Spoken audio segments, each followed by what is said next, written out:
commençons donc avec cette petite présentation et rappeler un peu en quoi consiste ce DELF Prime et à qui il est adressé surtout et qu'est-ce qu'il permet. D'accord? Alors, le DELF Prime, avant tout, c'est quoi? Eh ben, c'est comme tout autre DELF, c'est bien un diplôme d'État, un diplôme d'études en langue française. C'est donc un diplôme officiel délivré par le ministère de l'Éducation nationale. Et avec cette particularité, puisqu'il touche donc les enfants qui sont scolarisés en primaire, euh, on voit plus ce diplôme comme un diplôme de reconnaissance et de motivation. D'accord? Alors pourquoi reconnaissance? Parce que il vient attester les acquis d'un enfant en fin de parcours, comme une évaluation sommative, d'accord? Et donc, voilà, et on va démontrer qu'on a appris plein de choses. Et motivation parce que, évidemment, le fait d'obtenir un diplôme en fin de parcours va encourager, évidemment, l'apprentissage du français pour toutes les années à venir. Et donc, on dit souvent que ce DELF prime en fin de parcours, par exemple, du primaire, automatiquement, ça va encourager sans doute les enfants, quand ils deviennent adolescents et qu'ils passent au collège, à poursuivre leur apprentissage du français. Et on sait maintenant, enfin, que dans beaucoup de régions, le français est seulement une option, et n'est plus une matière obligatoire. Donc, évidemment, si on leur donne cette habitude que le français ça fait partie de leur base et des matières intéressantes pour eux, évidemment, ils vont continuer. Donc, voilà, il a plusieurs objectifs. Ce DELF Prime, c'est pas seulement un diplôme, voilà, mais on encourage les plus petits à continuer dans leur apprentissage. Alors, parlons des niveaux et de l'âge pour se présenter. Donc, trois niveaux pour le DELF Prime. Le A1.1, le A1 et le A2. Euh, donc, ça ne va pas au-delà. On a parfois des questions sur mais pourquoi il n'y a pas un B1 prime, souvent par exemple dans le cas d'écoles françaises ou pour des enfants qui auraient une binationalité ou qui sont francophones totalement. Eh bien non, par rapport à la difficulté des thèmes abordés à partir du B1, il n'est pas possible de l'adapter pour du primaire. Donc du coup, FEI a fait le choix d'arrêter donc ce DELF prime au niveau A2. Euh, c'est un diplôme spécialement conçu pour les 7-12 ans. On ne recommande pas le DELF Prime avant l'âge de 7 ans. On le recommande d'ailleurs beaucoup plus vers la fin de parcours, c'est-à-dire voilà, 9, 10, 11 ans pour le primaire en Espagne. Euh, Parce que vous le verrez par les exercices qui sont demandés, voilà, quand il faut commencer quand même à rédiger certaines choses, euh, et où parler, discuter avec un examinateur, c'est quand même assez compliqué pour certains enfants d'un jeune âge, d'accord? Donc, voilà, si vous préparez vos élèves à partir de 9 ans, c'est un bon âge pour qu'ils se présentent aux examens du DELF Prime. Euh, Particularité du coup de ce DELF Prime, ce sont des thèmes qui sont proches de leur quotidien. Toutes les épreuves, tous les exercices sont présentés de manière ludique, adaptés à leur âge, beaucoup d'images, même l'oral, l'expression orale avec l'examinateur et se fait de manière très détendue. On est dans une ambiance bienveillante et ce qu'on ne veut pas, c'est donner cette image d'un examen stressant. Bien au contraire, on le fait pour, voilà, un enfant vient démontrer ce qu'il sait, mais toujours de façon amusante et c'est ça qui est important. D'accord? Quant aux heures d'apprentissage qui correspondent à chaque niveau, je vous ai mis ce petit tableau donc, qui vient résumer le nombre d'heures et ça peut vous permettre de vous donner une idée, en tout cas, du niveau auquel peuvent se présenter certains de vos élèves. Voilà, pour le A1.1, on est entre 40 et 60 heures cumulées d'apprentissage. On passe de 80 à 100 heures pour le A1 et de 180 heures à 200 heures pour le A2. Alors, dans l'heure d'apprentissage, on le dit toujours, hein, évidemment, il y a les cours, mais voilà, il y a certains enfants qui, soit à la maison, vont parler aussi un peu le français ou à travers des amis. Il peut y avoir aussi des activités extrascolaires, des cours en Alliance française, en Institut français. Donc voilà, il y a plein d'autres manières d'atteindre ces heures d'apprentissage. Donc là, ce que vous allez pouvoir peut-être, ou en tout cas vous conforter dans l'idée de présenter à tel ou tel niveau, c'est par la difficulté des exercices qu'on va présenter maintenant et qui vous montreront si vos élèves sont prêts pour tel ou tel exercice. C'est plus par rapport à ça, d'accord?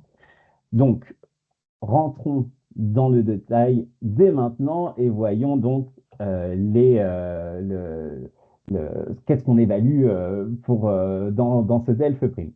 Donc, comme tous les autres diplômes d'ELF, pas de surprise, on évalue les quatre compétences, la compréhension orale, compréhension écrite et la production écrite, qui font donc qui sont les épreuves écrites collectives, et la production orale, qui est une épreuve orale individuelle avec un examinateur. Et comme pour le DELF, junior ou adulte, chaque épreuve est sur 25 points et il faut un minimum de 50 points sur 100 pour obtenir son diplôme. Et avec la particularité, comme pour le DELF junior et adulte, que si on a une note en dessous de 5 dans une des compétences, on est directement éliminé. Chose qui se voit très, très, très, très, très, très rarement au DELF Prime. Il peut y avoir des accidents et un mauvais choix de niveau parfois pour un élève, mais c'est vrai qu'on a très peu d'échecs au DELF Prime et encore moins de notes éliminatoires parce que euh, on le verra, l'évaluation se fait de manière critériée, mais surtout positive. On vient reconnaître tous les efforts qui sont faits par les enfants. D'accord? En ce qui concerne la composition des épreuves, donc pour le A1.1, donc on retrouve nos quatre compétences. Vous le voyez, 3 exercices de compréhension orale, 3 exercices de compréhension écrite et 3 exercices de production écrite.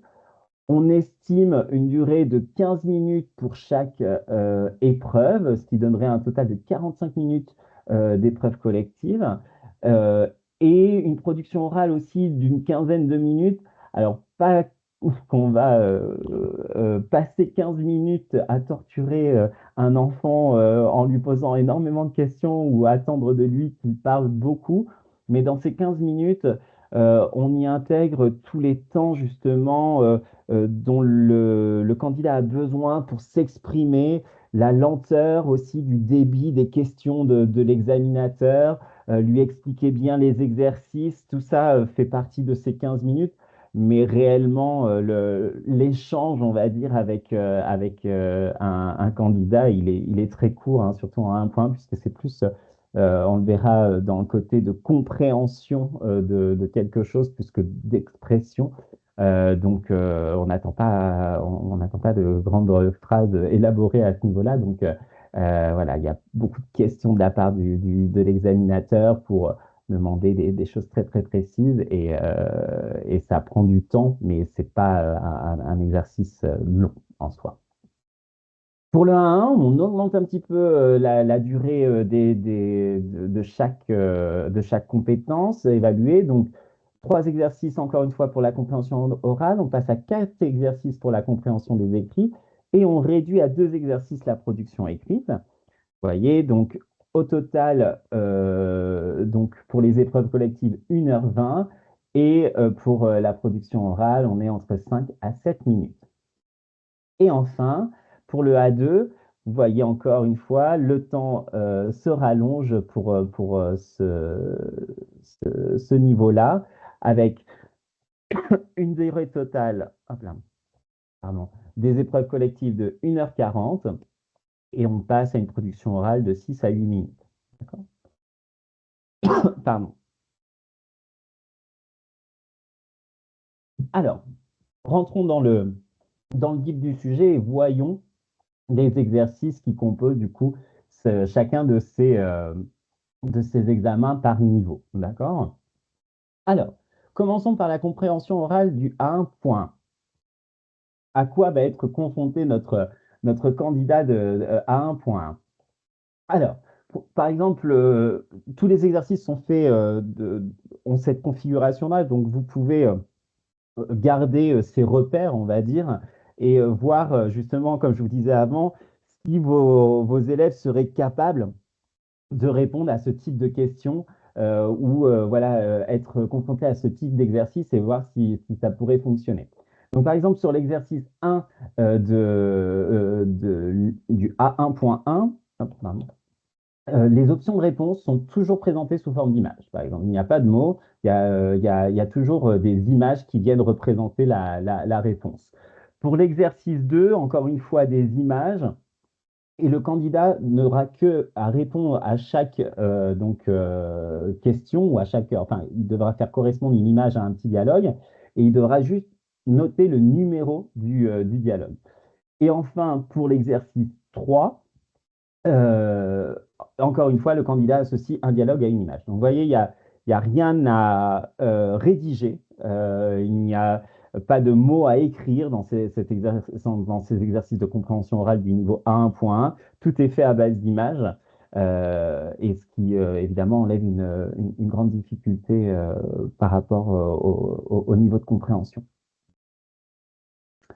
Pour la compréhension orale du niveau A1, pour l'exercice 1, cette fois-ci, on a, pour le premier exercice, deux images pour illustrer un dialogue. Et souvent, c'est une phrase affirmative et une autre négative. Et donc, on doit écrire le numéro du dialogue qui correspond à cette double phrase, positive et négative. Et donc, la phrase négative est représentée par une image qui est barrée en rouge. Et donc, on associe la double phrase. Pour l'exercice 2, on retrouve un peu ce qu'on avait en 1.1. On répond en écrivant le numéro des dialogues qui correspond donc à l'image qui est proposée. Et pour l'exercice 3, en général, donc du QCM, donc c'est-à-dire un questionnaire à choix multiples, ou quelques questions ouvertes très très simples, d'accord? Là, par exemple, on a l'exemple Amélie t'invite chez elle quel jour? Donc, un jour de la semaine, des connaissances qu'ils doivent avoir en niveau A1. Donc, ils pourront écrire la réponse seulement en indiquant le jour. Et en plus, avec la possibilité de faire des erreurs orthographiques sur le jour, à partir du moment il est compréhensible, il n'y a pas de souci. Pour la compréhension orale du A2, là où les choses deviennent plus complexes, il y a des questionnaires à choix multiples, mais aussi des questions ouvertes, toujours en général sur des moments, sur un lieu. Vous allez voir, enfin, ça reste des questions simples, hein, qui ne demandent pas une rédaction, donc ça c'est important. Mais voilà, on a ce type de questions, qui, avec qui, où, quand, comment, pourquoi. On voit qu'il y a beaucoup plus voilà, de questions variées par rapport à l'écoute. Et une chose particulière du niveau A2, c'est qu'ils peuvent donner une explication, ou en tout cas reformuler un petit peu une explication qui est donnée dans le document. D'accord? Donc ça, on voit quand même un degré de compréhension beaucoup plus élevé pour le niveau A2. Donc, important à prendre en considération au moment de choisir le niveau pour chaque élève. Et donc là, vous avez une photographie du coup des trois niveaux et avec les différents exercices, qu'est-ce qu'on attend d'eux et ce qui vous donne déjà une idée pour orienter vos élèves. Alors, on va faire la même chose pour les exercices de compréhension écrite. Donc, pour le 1.1, ce qu'on peut remarquer, c'est qu'il y a des documents qui sont très courts, d'accord? Vous voyez, hein, avec une phrase, quelques possibilités. Donc, ça, c'est la configuration des documents. Ensuite, on demande souvent au candidat de repérer ou de recopier une information, d'accord? Encore une fois, donc pas de rédaction propre, enfin, pas à chercher un double sens ou il n'y a pas une difficulté, on ne piège pas le candidat, hein, il a juste à repérer dans le document ce qu'on lui demande.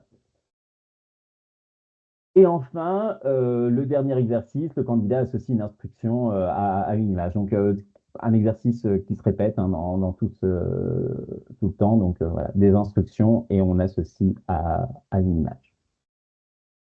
Pour le A1, en compréhension écrite, donc vous le voyez déjà, des documents un tout petit peu plus longs, qui correspondent souvent à des petites correspondances, à des instructions, à des affiches informatives ou des annonces. D'accord? C'est les documents les plus courants. Et en termes de type de questions, des questionnaires à choix multiples et quelques questions ouvertes simples, tout comme la compréhension orale. Pour le A2, on a des documents encore un petit peu plus longs, mais surtout avec une difficulté aussi linguistique un peu plus importante. On peut être confronté à des textes au passé, par exemple. Là, c'est le cas dans l'exemple qui, qui est projeté. Euh, et un nouveau type de question, celui du vrai-faux, avec une justification. Donc, le candidat doit dire si l'affirmation est vraie ou fausse et chercher dans le texte le mot ou le groupe de mots qui justifie sa réponse. Et enfin pareil, tout comme pour le A1, des questionnaires à choix multiples et des questions ouvertes. Voilà, donc la photographie pour les trois niveaux pour les exercices de compréhension écrite. Hein. Et petite particularité, oui, j'avais oublié de le dire pour le A2, encore une fois, le candidat reformule une explication qui est donnée il peut reformuler une explication qui est donnée dans un texte.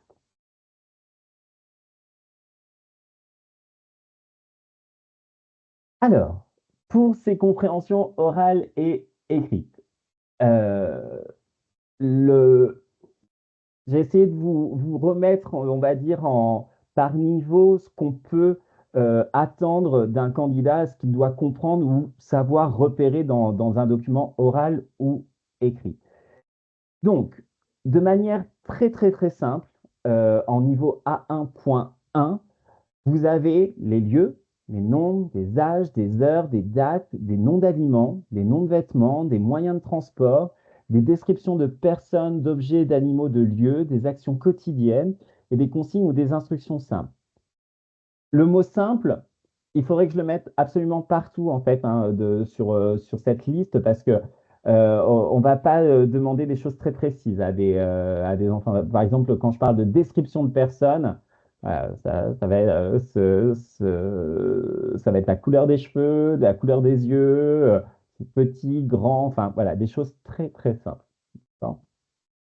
Alors, pour le niveau A1, évidemment, on peut reprendre toute cette liste, d'accord, et peut-être avec un vocabulaire un tout petit peu plus élaboré, mais on peut rajouter, donc pour le A1, les moments de la journée et de l'année, les conditions météorologiques, les états de santé, des activités, des prix, des numéros de téléphone et des goûts, d'accord? Donc ça pour au niveau des compréhensions.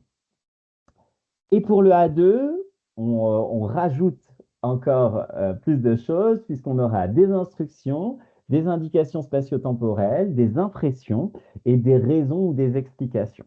Voilà. Donc, j'ai essayé de vous regrouper un maximum en regardant beaucoup de sujets différents, voir ce qui était le plus commun. Il y a sans doute des choses que, que je n'ai pas mises, mais voilà, si déjà vous, vous avez dans votre programme l'ensemble euh, de ces thèmes, bon, bah, ça vous donne une idée à quel niveau vous pouvez présenter aussi vos élèves.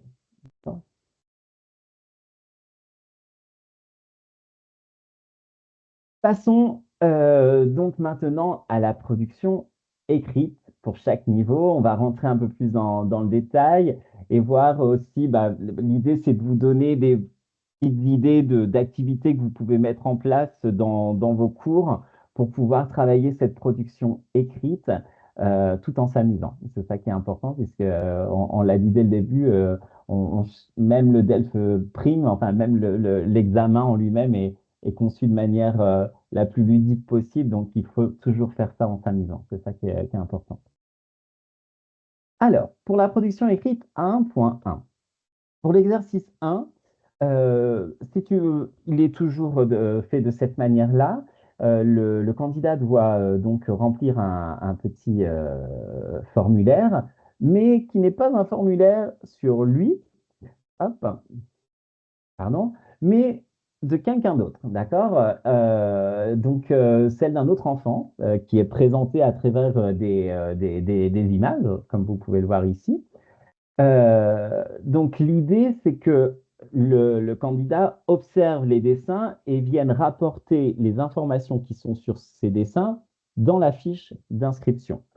Donc, par exemple, le prénom de cette personne, les sports, la ville, un autre sport et l'âge de cet enfant à travers voilà, la bougie qui est sur le gâteau. D'accord? Donc, l'idée, c'est ça, c'est de repérer les informations et de les recopier, tout simplement. Pour la production écrite, à un point, donc le deuxième exercice, euh, pareil, est toujours fait de la même manière. Il y a un texte qui est écrit et le candidat doit remplir ce texte avec, en faisant correspondre l'image qui nous est donnée comme indice avec le mot correspondant. Donc, par exemple, là, vous voyez, je suis, on voit une personne souriante, bah, voilà, on met l'adjectif content, heureux, voilà. Euh, L'important dans cet exercice, c'est que la réponse attendue soit en cohérence avec le texte et le contexte. Par exemple, là, sur cet exemple de je suis très content, si un enfant avait mis je suis très garçon, parce qu'il voit un garçon, ou je suis très fille, s'il voit une petite fille, ça n'a pas de sens dans le contexte et du coup, ça ne fonctionne pas et là, on n'acceptera pas la réponse. Donc, on peut attendre d'un enfant, alors la plupart du temps, c'est quand même des noms qu'on attend, des substantifs, d'accord, qui sont autour des membres de la famille, de l'alimentation, des animaux, de la nature, du vocabulaire de la maison, de l'école, d'accord. Rarement, mais ça peut arriver, comme on le voit sur cet exercice, un adjectif, souvent de sentiment, d'accord, triste, content, des mots très simples. Et parfois aussi, donc, des verbes d'action. Je l'ai mis entre parenthèses, pas obligatoirement conjugués, parce qu'à ce niveau-là, on n'attend pas que les conjugaisons soient maîtrisées. Donc, il n'y aurait pas de problème si le verbe apparaissait à l'infinitif, par exemple. Est très très important parce qu'à ce niveau-là, c'est que l'écriture phonétique est acceptée. Donc je vous donne des exemples, par exemple, hein, pour le mot pomme, pour le mot lit, le verbe jouer au football. Voilà, on va accepter beaucoup de choses à partir du moment qu'on voit que le candidat a bien compris le mot attendu et que il est écrit phonétiquement ou quoi que ce soit, on l'accepte. D'accord? Il y a pas de, on n'est vraiment pas à la recherche d'erreurs orthographiques ou grammaticales autour de cet exercice. Et voilà, c'est toujours le même type d'exercice, une image, un mot. Et pour l'exercice 3, cette fois-ci, donc, on va demander au candidat d'écrire un message très simple et il doit envoyer un message dans lequel il énumère une liste d'actions ou d'objets. Là, je vous donne cet exemple-là. Tu aimes ta chambre, écris à ton ami français pour présenter ta chambre. Tu dis à ton ami les objets qu'il y a dans ta chambre. 5 objets, tu peux t'aider des dessins. Vous voyez, j'ai laissé juste en dessous la salutation, parce que même la salutation n'est pas demandée à ce niveau-là. Donc, il peut être confronté à ça. Et le deuxième type d'exercice, il demande au destinataire de prendre une liste de choses, objets à emporter, affaires à mettre dans une valise. Là, par exemple, tu écris un message pour inviter ton ami Jean chez toi. Tu dis à Jean quel jouet il doit apporter. D'accord. On attend donc du candidat qu'il écrive des phrases simples et courtes, et les mots, évidemment, qu'il connaît. Là, on voit bien, la consigne, c'est tu peux t'aider des dessins. Si les dessins lui semblent très compliqués pour dire ce qu'il a dans sa chambre ou les jouets qu'il doit apporter, il peut évidemment utiliser des mots qu'il a appris. Alors, qu'est-ce qu'on attend pour ce petit message écrit? Une petite phrase introductive, d'accord? Ça va, je t'écris pour quelque chose, je veux t'inviter chez moi. Une phrase très très simple qui vient reprendre donc la consigne de l'exercice. Et une structure pour introduire sa liste, que ce soit les objets dans sa chambre ou les jouets que quelqu'un doit apporter. Voilà, dans ma chambre, il y a, où tu peux apporter, apporte quelque chose. D'accord? Donc, peut-être si vous avez des petites phrases à enseigner à vos élèves, c'est celle-ci, des phrases très très simples pour pouvoir introduire ces messages. Et si on a la salutation de départ, on n'a pas celle de la fin. Donc, voilà, qu'il sache prendre congé avec un à bientôt, au revoir. Donc, voilà, ça, c'est l'exercice le plus complexe, d'accord, des trois, qui est seulement sur 10 points, hein, d'accord. Les 15 autres points étaient sur les deux exercices précédents.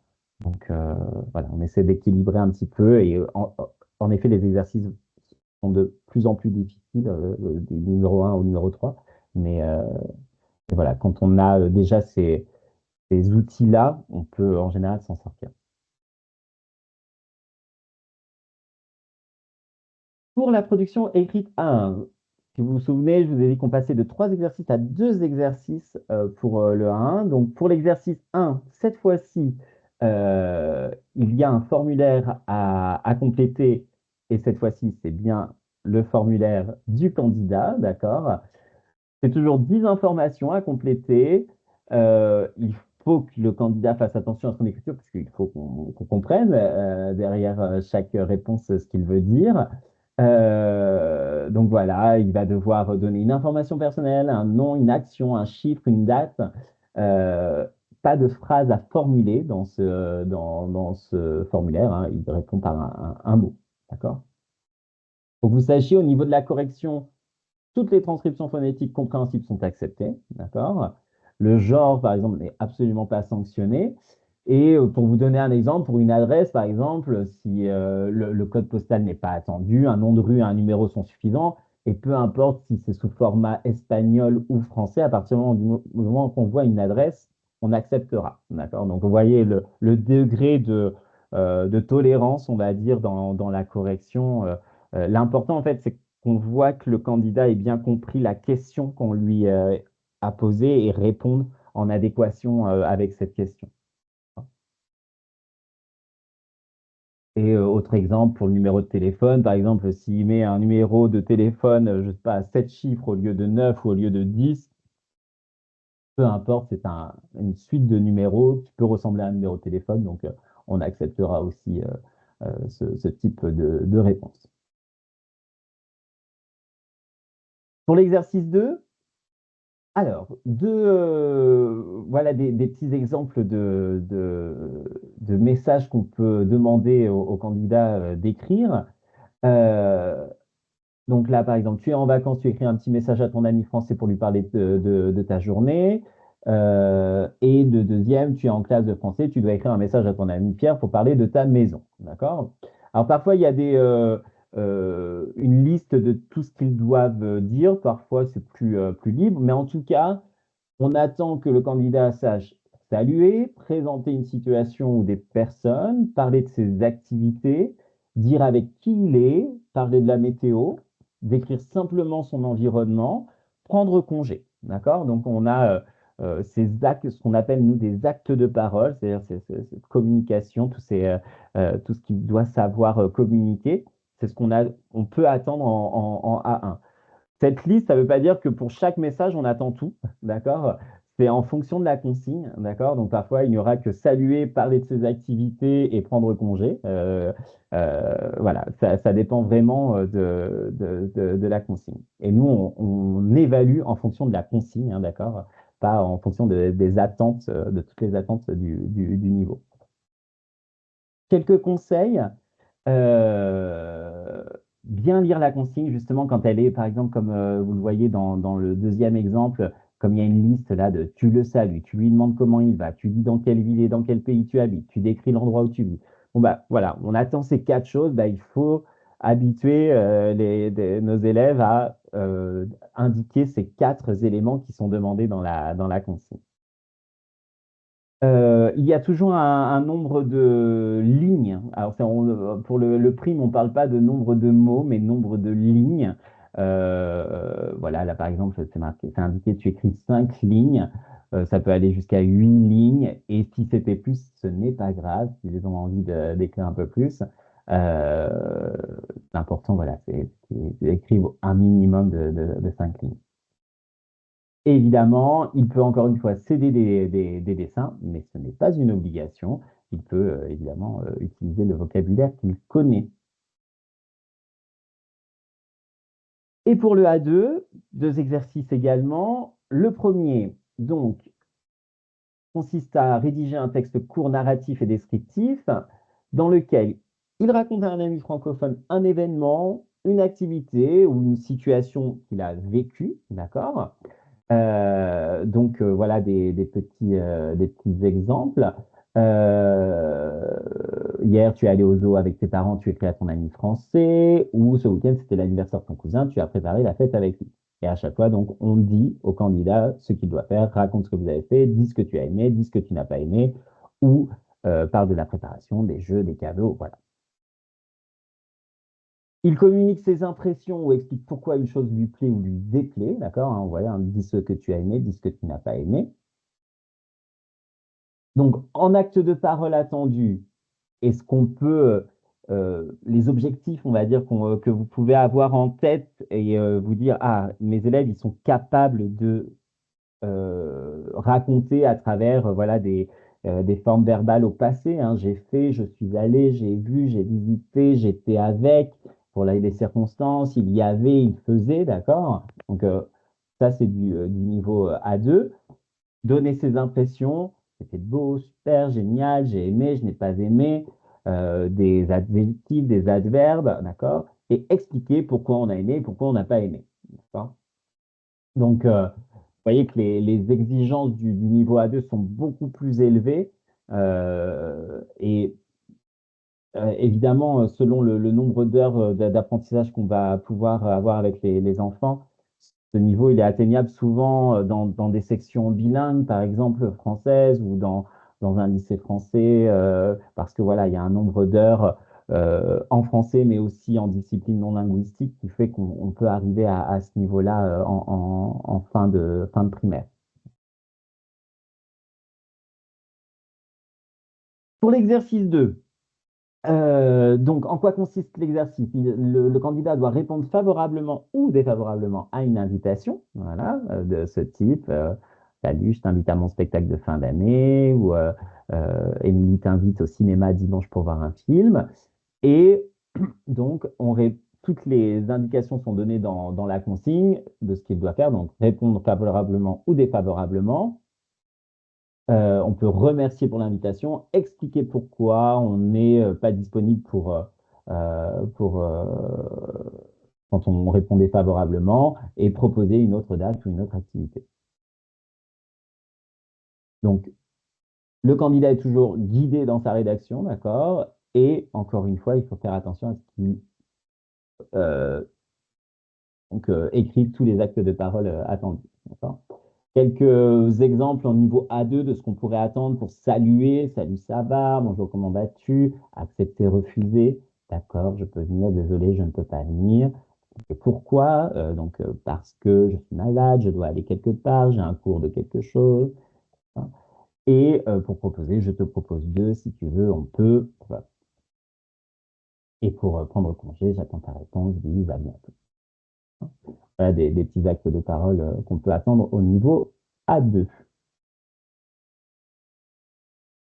Alors, comment on évalue nos productions écrites? Alors, comme je vous l'ai dit, c'est d'évaluation positive avant tout et critériée. On a des petites grilles d'évaluation en fait et qui sont voilà, divisées de la manière suivante. On voit que quelque chose n'est pas acquis, qu'elle est partiellement acquise ou qu'elle est acquise, d'accord? Et ça va attribuer un nombre de points au candidat. Donc là, par exemple, on verra un point sur l'exercice 3. Et donc, on a des critères, capacité à donner des informations simples, lexique, orthographe lexicale et morphosyntaxe, orthographe grammaticale. Pour le A1, pour l'exercice 2, on retrouve hein, les actes de parole attendus, incapacité à informer, à décrire, lexique, morphosyntaxe, et apparaît au niveau A1 la cohérence-cohésion, comment les idées s'enchaînent dans la rédaction. Et pour le A2, on a deux grilles, du coup, puisque deux exercices. D'un côté, la capacité à raconter, à décrire et capacité à donner ses impressions. De l'autre, la capacité à rédiger une lettre et capacité à interagir et la correction socio-linguistique. Et ensuite, on retrouve le côté linguistique, lexique, morphosyntaxe, cohérence et cohésion. Voilà. Donc, euh, autant vous dire qu'on est euh, très bienveillant dans la correction. L'idée, c'est de ne pas frustrer un enfant, hein, évidemment, à travers une mauvaise note de son examen. Alors, parfois, voilà, les choses sont telles qu'elles sont, c'est-à-dire on suit une grille d'évaluation, mais je peux vous assurer qu'on cherche tout le positif possible dans une production pour voilà, essayer de valoriser tout l'effort qu'il y a derrière bah, un enfant qui a voulu se présenter à un Delphes Prime. Donc voilà, les correcteurs ont tous cette consigne d'être très bienveillants. On suit tous une formation pour être correcteur et examiner des candidats d'ELFPRIM. Donc, on suit des consignes très précises de FEI autour de ces diplômes primes. Donc, voilà, sachez que les moyennes des notes sont en général très élevées, puisqu'en plus, pour un public hispanophone, évidemment, c'est parfois plus simple ce type de petits exercices. Si on compare, par exemple, pas avec un public chinois, par exemple, qui aurait plus de difficultés à avoir des similitudes voilà, avec la langue française. En Espagne, enfin, l'espagnol et le français, sur des choses simples, se ressemblent beaucoup quand même. Et ça facilite énormément les candidats pour avoir obtenir une note plutôt très bonne. D'accord? Donc, on veut avant tout les encourager pour continuer. Alors, ici, je vais vous donner quelques activités ludiques pour travailler la production écrite en classe. C'est des idées, évidemment, j'imagine que vous en avez plein d'autres. Et d'ailleurs, vous pourrez les partager si vous le souhaitez à la fin de cette présentation et tout le monde sera content d'avoir d'autres idées d'activités ludiques. Parce que bon, préparer ses élèves avec cet âge-là et leur dire on va faire par exemple un examen blanc et on va faire un exercice type DELF, bon, ça peut leur faire peur, ils vont dire encore un examen, non. Enfin, vaut mieux le faire de manière ludique et ensuite, bon, leur dire qu'au moment de l'examen, ils sauront faire les choses puisqu'ils ont fait des petites activités qui leur permettaient de rédiger certaines choses. Alors, quelques idées, par exemple, on projette sur une même diapositive des images de différentes villes françaises et chaque élève choisit une destination secrète, il écrit une carte postale où il va parler des monuments, du paysage, de la météo, des activités. Il la lit et les camarades doivent deviner la ville qu'il a choisie avant, d'accord? On peut donner évidemment des aides linguistiques avec des structures, il y a, il fait, je visite, pour inciter les élèves à écrire cette petite carte postale. Euh, un jeu autour du qui est, par exemple. Chaque élève reçoit l'image d'un personnage Il écrit une description, âge, vêtements, caractère. Les descriptions sont affichées au mur ou étalées sur les tables. Et professeur reprend toutes les images et les redistribue. Et chaque élève doit retrouver la description qui correspond à l'image. Encore une fois, on peut donner ces structures, il, elle a, il, elle est, il ou elle porte, quelque chose. On peut aussi fabriquer des dés. On aurait un des personnages, un des lieux, un des animaux, par exemple, un des problèmes, un des objets. Enfin, on peut créer beaucoup de dés. En plus, il y a plein sur Internet, il y a quand même pas mal de sites où on peut trouver des dés vierges et qu'on peut customiser comme on le souhaite. L'idée, c'est qu'ensuite, les élèves lancent les dés, doivent intégrer les éléments pour écrire une mini-histoire. Ça peut être une possibilité. Euh, Utiliser aussi la BD, évidemment, à compléter une BD sans texte. On va inventer les bulles et sur des choses très simples, par exemple, on imagine pour le niveau A1.1 ou A1, pour saluer des expressions orales simples comme ça va, à bientôt, phrase interrogative ou dire quelques émotions, c'est super, c'est sympa, voilà. Autre possibilité autour des super-héros, un élève invente un super-héros, il doit écrire sur une fiche accompagnée d'un dessin, parce que ils aiment bien dessiner en général aussi, donc c'est le moment sympa, ludique, on va dire. Il dessine son super-héros, mais il va lui donner un nom, des pouvoirs, une description physique, une mission peut-être, et à la fin, ben, on peut élire le plus drôle, le plus original, le plus courageux.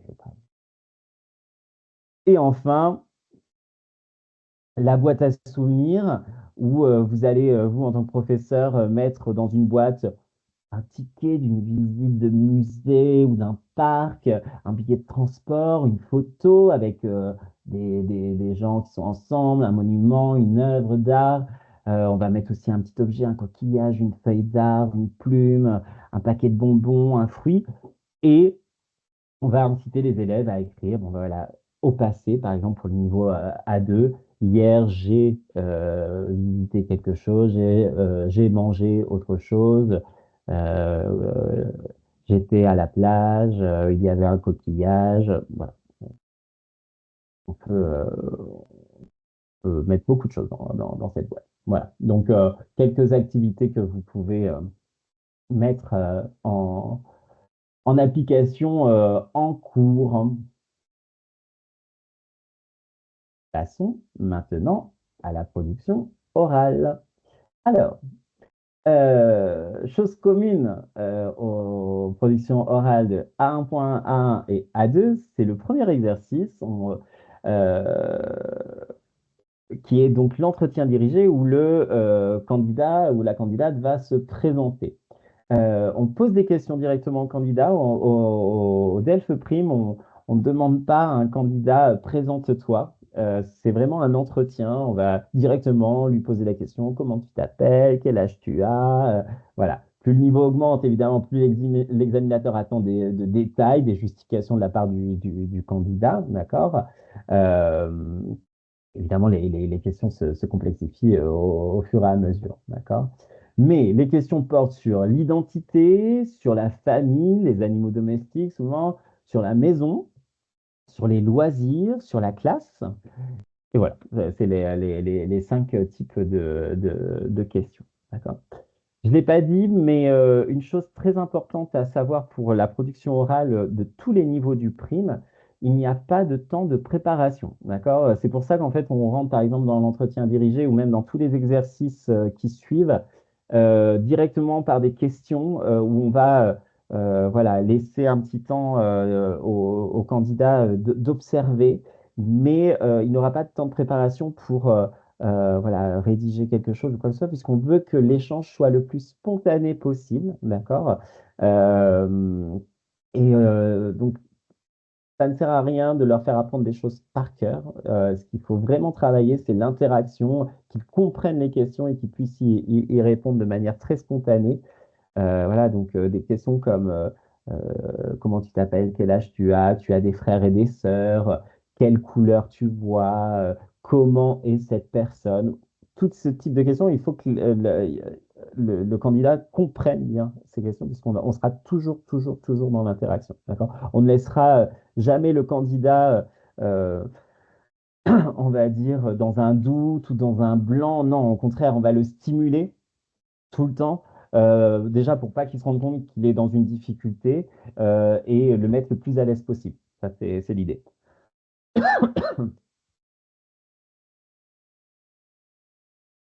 Alors, où vont changer les choses? C'est à partir de l'exercice 2, exercice 3 pour chaque niveau. Là, chaque niveau a des exercices bien distincts. Pour le 1 point, premier exercice, c'est l'échange d'informations.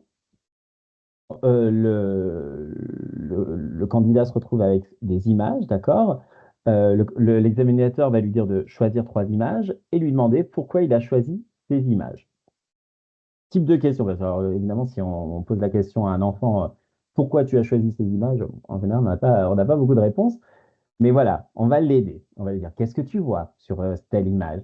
Quel est ton dessin animé, ta chanson préférée? Si par exemple, il a choisi la photo avec la télévision. Quelle est ta couleur ou saveur préférée selon si on a choisi la glace ou les crayons de couleur? Quelle couleur ou saveur tu n'aimes pas? Tu aimes ça ou tu préfères autre chose? Avec qui tu aimes jouer? Voilà. Donc, vous voyez, c'est pas l'enfant n'est pas directement confronté à une difficulté d'expliquer par lui-même tout, mais l'examinateur va toujours lui poser des questions pour arriver à avoir des réponses sur ses préférences, sur ses goûts. Alors ça, c'est extrêmement important.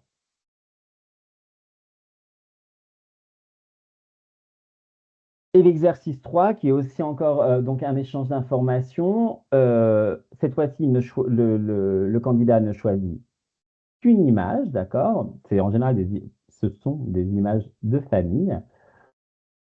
Et donc, encore une fois, type de question que peut poser l'examinateur. Lui, c'est qui par rapport à l'autre? Où est-ce qu'ils sont? La maman, elle porte quoi comme vêtements? Le petit garçon, qu'est-ce qu'il fait? Tu peux décrire la petite fille, de quelle couleur sont ses cheveux?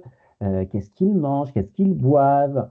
Voilà, on a des questions qui vont nous permettre d'avoir des réponses simples, d'accord, et d'échanger autour de cette image.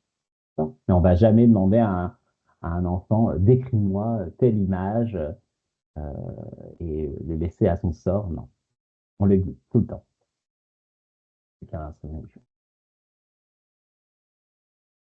Pour la production orale A1 et donc l'exercice 2, on est encore dans un échange d'informations, mais cette fois-ci avec une particularité assez importante parce qu'il n'y a que dans ce niveau-là qu'on le voit. Euh, on a en fait une histoire sous forme d'image qui est composée de 6 images. Et donc, le candidat, là, pour le coup, on laisse un petit moment quand même au candidat d'observer. On lui dit, observe ces images. Et donc, il va donc raconter l'histoire qu'il voit à travers ces images. Et encore une fois, alors, il y a des enfants hein, qui ont cette facilité, qui vont dire, voilà, dans la première image, je vois un petit garçon avec sa maman. Mais parfois, bah, il y a un petit blocage et donc on va solliciter l'enfant à travers des questions. Alors là, qui est-ce que tu vois sur la première image? Ils sont où? Qu'est-ce que la maman demande à son fils? Avec quoi le chien il joue? Qu'est-ce que l'enfant achète? La maman, elle est contente ou elle est triste? Qu'est-ce qu'il met sur le pain? Voilà. Donc, vous voyez, on peut il y a des enfants qui sont extrêmement bien préparés, hein, et qui le font très naturellement, mais parfois, il y a des histoires qui peuvent bloquer un enfant parce qu'il leur manque un mot ou deux, mais il y a des mots essentiels. Bah, l'examinateur, vous inquiétez pas, il va toujours, s'il y a un mot important, qu'il voit que ça peut débloquer la situation et que l'enfant peut ensuite enchaîner en ayant ce mot, on va lui donner pour qu'il continue. D'accord? L'idée, c'est toujours d'accompagner l'enfant dans cette petite histoire. Mais ça, il y a toujours 2 histoires au choix. Et c'est pas un exercice simple, donc nous, on le sait en tant qu'examinateur, et du coup, on accompagne vraiment les enfants avec des questions très simples pour qu'ils puissent le faire. Oui, d'ailleurs, enfin, on n'appelle pas cet exercice un exercice de monologue, hein. C'est bien encore une fois un échange d'informations. Pour l'exercice 3, un exercice plus classique, entre guillemets, puisqu'on le retrouve aussi dans le DELF junior ou le DELF adulte, où on a des situations et donc on va demander au candidat de choisir entre deux situations et d'engager donc un petit dialogue autour de cette situation. Donc, exemple ici, tu es dans une famille française, les parents de la famille veulent savoir ce que tu aimes faire le week-end, tu parles de tes activités préférées le week-end, tu poses des questions sur leur activité et tu dis ce que tu veux faire avec eux. Voilà. Donc là, encore une fois, le candidat sera guidé autour de cette situation. Quels actes de parole sont attendus derrière cet exercice? Hop là.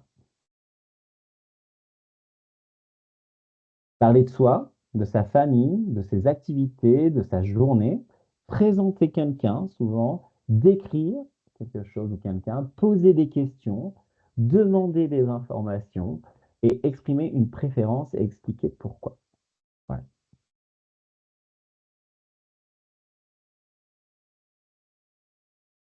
Pour le A2, exercice 2, là apparaît le mot monologue suivi. Donc, cette fois-ci, le candidat reçoit des sujets avec des questions, pour chaque sujet, une ou deux questions autour du sujet. Ton école, raconte ce que tu fais pendant la récréation, à quoi est-ce que tu joues, avec qui.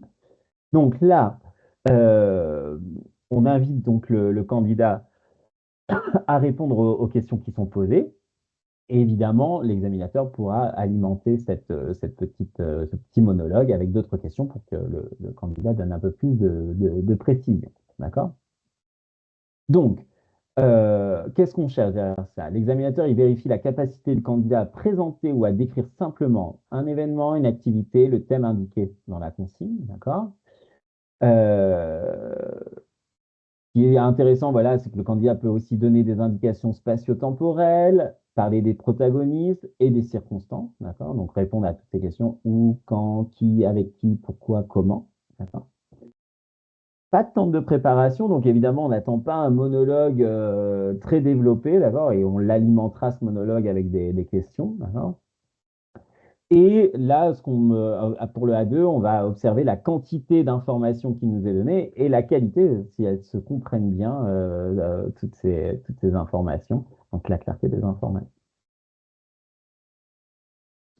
Pour l'exercice 3, on retourne sur un exercice en interaction, comme on l'a vu un peu pour le niveau A1.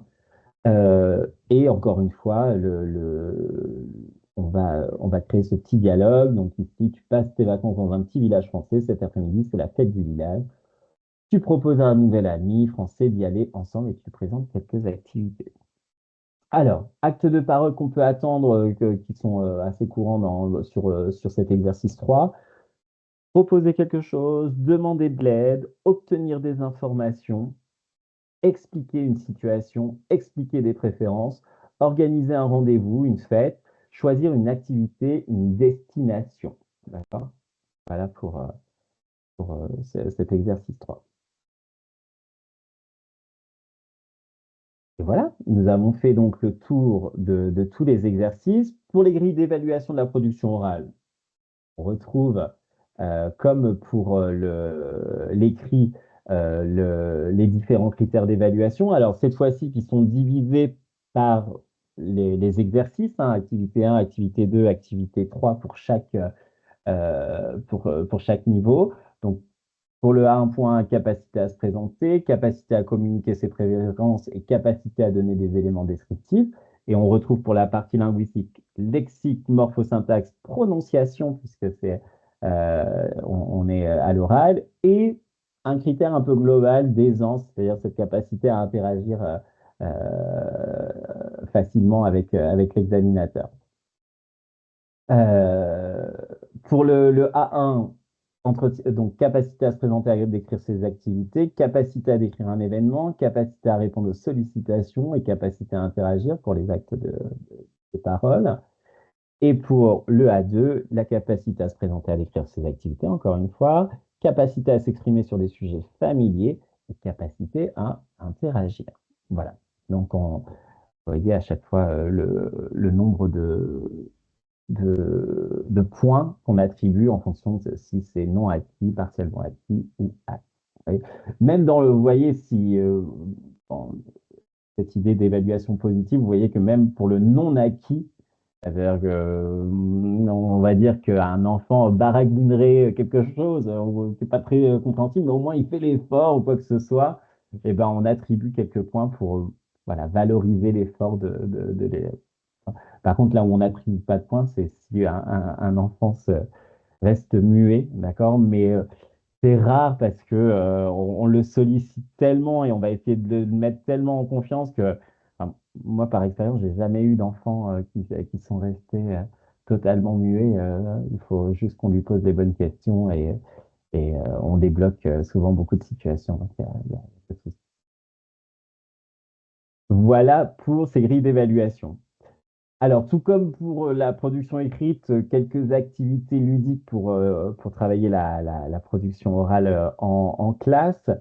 Alors, 6 petites activités, une petite balle, on se met en cercle, l'enseignant lance une balle à un élève et pose une question, exercice un peu typique, brise-glace qu'on appelle, comment tu t'appelles, quel âge tu as ou qu'est-ce que tu aimes faire, et l'élève qui répond ensuite lance sa balle et pose une question à quelqu'un d'autre, un autre type de question. Donc voilà, quand on a vu plusieurs types de questions, bah, c'est une activité résumée, on va dire, qui fonctionne bien.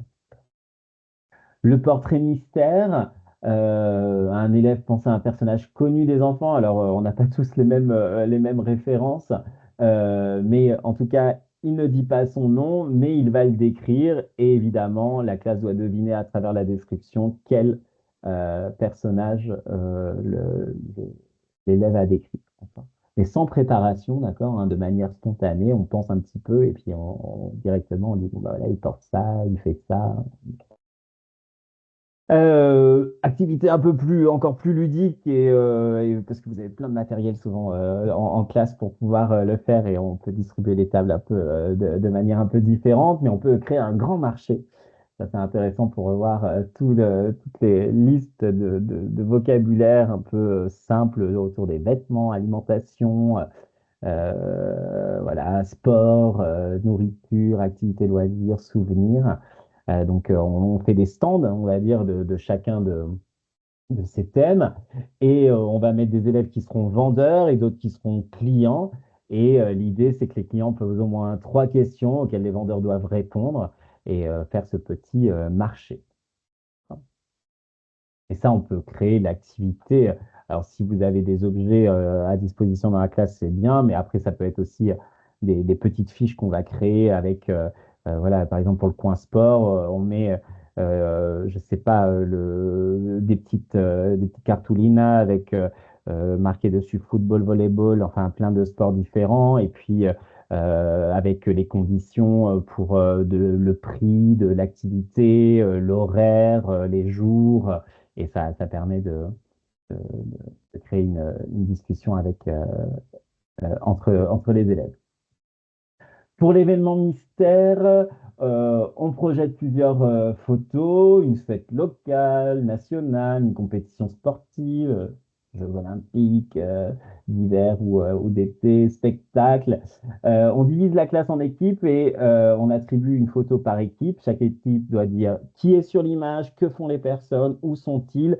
Évidemment, bon, s'ils identifient le moment exact, tant mieux, mais ça peut être une image très, très commune et ils s'amusent à décrire tout ça. Les questions pour les préférences, chien ou chat, thé ou, alors, normalement c'est thé ou café en France, mais là pour les enfants, chien ou chat, et on va associer, enfin on va mettre 2 mots, on va projeter 2 mots un peu contraires et on demande à un élève ce qu'il préfère, chien, chat, montagne, mer, pluie, soleil, série, jeux vidéo, et donc là c'est plus pour un niveau A2 où on va aussi expliquer le pourquoi et on s'habitue à justifier notre préférence. Et enfin, celui-ci que vous connaissez plus à l'écrit, normalement, le cadre avec ski, mais qu'on peut faire à l'oral. On commence une histoire un jour dans un parc, il y a un garçon, et ensuite chaque élève, au fur et à mesure, vient ajouter une petite précision. Il y a un garçon petit, alors ça peut être parfois que des petits mots, hein, d'accord? Et il y a un garçon petit et il a un chien. Voilà, on rajoute il a un chien et chaque élève vient ajouter du coup une information sur la petite histoire, d'accord? Et ce qui est bien, c'est qu'avec le cadavre ici, donc à chaque fois, la personne qui prend la parole et qui vient ajouter quelque chose doit répéter tout ce qui a été dit avant. Et ça nous permet de faire toute l'histoire. Alors, si vous avez une classe de 30 élèves, c'est un peu compliqué. Mais au moins, on peut faire peut-être plusieurs petites histoires par groupe de, allez, 5, 6, par exemple, élèves. Et ça permet de faire déjà pas mal de petites histoires sympas. Voilà pour ces activités ludiques pour la production orale en classe. Et donc maintenant, j'ai beaucoup parlé, ça sera à vous de prendre la parole et à poser vos questions si vous en avez.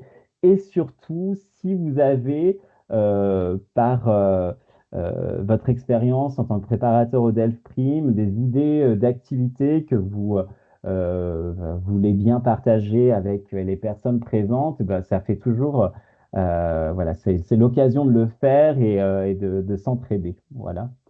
Et ici, évidemment, sur cette diapo, je vous laisse, mais qu'on vous enverra hein, de toute façon toute cette présentation, mais le site du CL, donc du Centre national des examens, mais aussi celui de France Éducation Internationale, où vous pouvez trouver toutes les informations sur le DELF Prime.